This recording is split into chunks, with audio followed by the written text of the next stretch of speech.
Well, hi! I'm standing up today. It's a bit of a strange thing, but yeah, you've noticed what I've done there? Yeah, my review of Stranger Things. Be careful, spoiler alert. You have been warned. Coming up after this. Want honest reviews, some rants, and a few tech talks in a quick clip? I'm sure you do! Hit that subscribe button and turn on notification so you don't miss the next clip.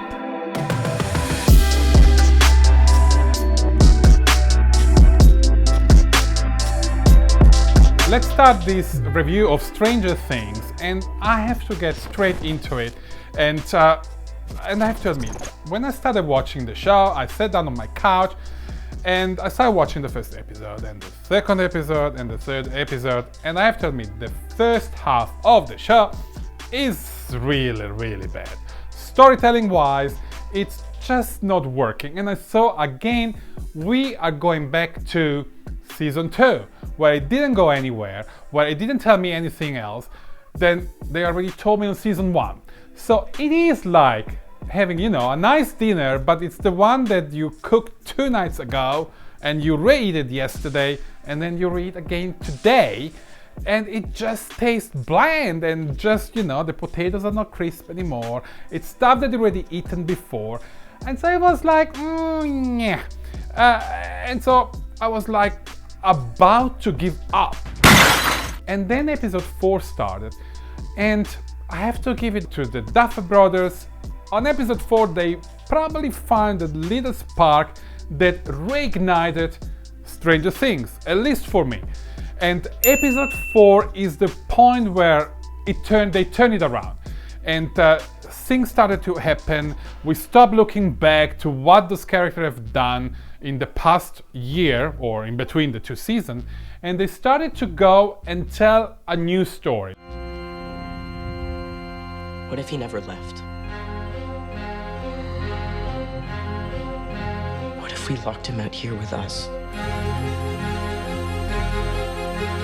He'd want to attach himself to someone again. Even though the new story is not that new, because it's still, again, a big monster, this time coming into a real world, trying to attack. Is not anymore in Will's mind and locked into its own universe. It's now out there. It's out there collecting people, like reminiscent to the Blob from a film from the 70s or the 80s, and just getting all these people to be bigger because it needs strength, it needs energy, it needs to become this bad guy, this bad monster that needs to get rid of 11. We still don't know why 11 is the enemy. Why is chasing 11? That's one of the points I still don't get. Just leave her alone. You know that she is like invincible. Just go to another city. So they are not able, the Duffer Brothers have not been able to explain to me why is she important. And I guess maybe she's important because if the monster gets her and gets her energy, it becomes like super monster, and then it can conquer the world. But it wasn't clear enough to me if that was the objective of the monster. In episode 4, at least, the story is starting to get a bit more intriguing. And what I really enjoyed is that finally they divided the cast. And they made groups of cast. It's an enormous cast, maybe too many. Maybe they should have got rid. Some people should have gone to college. Maybe they should have sent them away. You have motivation. Those kids are older enough to move out of town and go somewhere else. And then you can focus on the main or on some characters. But no, they kept the whole cast. They put Steve into the ice cream shop because he's not smart enough to go to college, apparently. And so they have all this cast, but I think what they did well is to divide and conquer. So they create different plot lines, different storylines, and they move forward on different paths, still with the mission to then come together at the end of the show.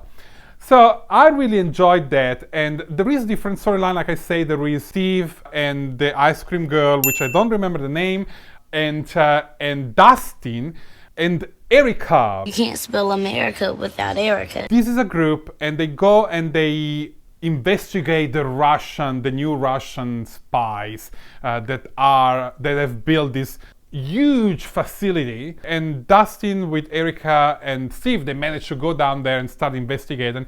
That was fun. I really enjoyed that part of this adventure, reminiscent of the Goonies a little bit, Steven Spielberg, because the show is not creating the wheel again, it's taking ideas that were done in the 80s and repurposing to tell a story. So they went that story, and then you had the other story is Joyce and Hopper with the bearded guy, and then they go and encounter the Russian Alexei. And Alexei is another character I really enjoyed it. I really enjoyed it because he speaks Russian, so they need somebody to translate him, and so it feels real. They don't magically get him to speak English. He speaks Russian all the time, and then they have somebody to go. They find this guy and they get him to translate Russian. Not really good. But it adds, and I love it. I love that they didn't go down to the 80s cliche where suddenly Russians start speaking English and now we all understand each other. That was really, really good. And then you have the other storylines. You have the other group of kids that are doing stuff which is like, not really interesting to me. We have Nancy and Jonathan, watch partly interesting, partly like, I'm bored. They were like investigating at the newspaper, and Nancy had the story straight away, but they didn't believe her because, in the 80s they were all freaking misogynistic assholes. So she's a girl, she's just telling stories, they're all laughing at her. So that was kind of a bit hard towards Nancy, but it helped her a little bit grow, and as well it helped grow the relationship between Jonathan and Nancy. Because Nancy at a certain point asked to Jonathan, why you don't believe me? Why are you as well stuck into this thinking that is like normal, that girls cannot do anything? So that was a nice touch from the showrunners or the writer of the show.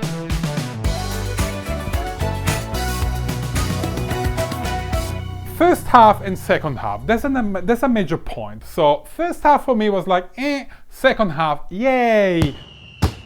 The second half is where they should have been already in season 2.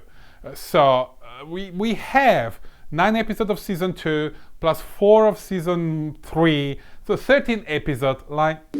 So from episode 4, I see the story finally going somewhere, and building towards this finale of season 3, where 11 finally had a major breakthrough where she loses her powers, and by losing her power you have a change in the story, because suddenly 11 cannot save the world anymore.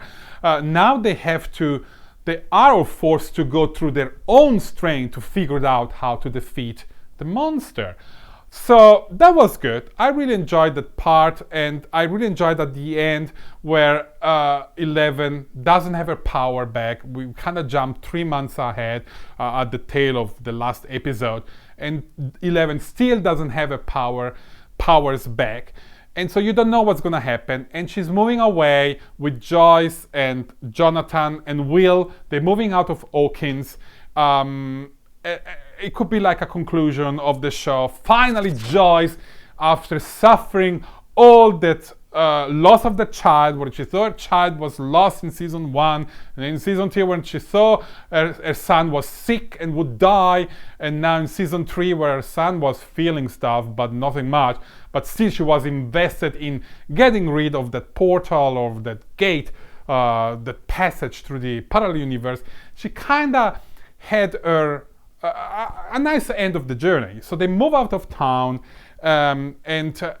with 11, because and here spoiler again, Hopper seemingly or apparently dies at the end of season 3, but maybe comes back, because there is like an extra scene.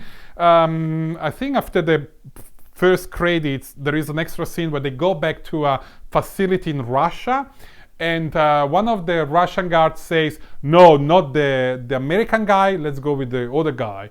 So we think that the American guy behind the door is maybe Hopper that got teleported somehow there. I think the Duffer Brothers want to keep the door open and maybe, you know, just to make sure they can still get him back, just in case they do a season 4, which apparently is gonna happen. And separating now, getting somebody, getting Joyce to get out of Hawkins, it's maybe as well a way to get them back for a Christmas special. Or what do they have? They have another holiday in America, the Thanksgiving, or for Thanksgiving, going back there. So maybe some specials there. I don't know. Well, don't go away. More after this.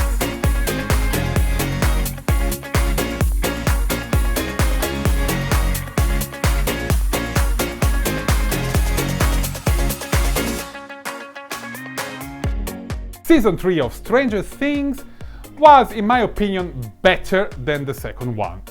The plot development has some structure issues, but the show is more fun to watch and the horror part a little bit scarier. And my verdict is...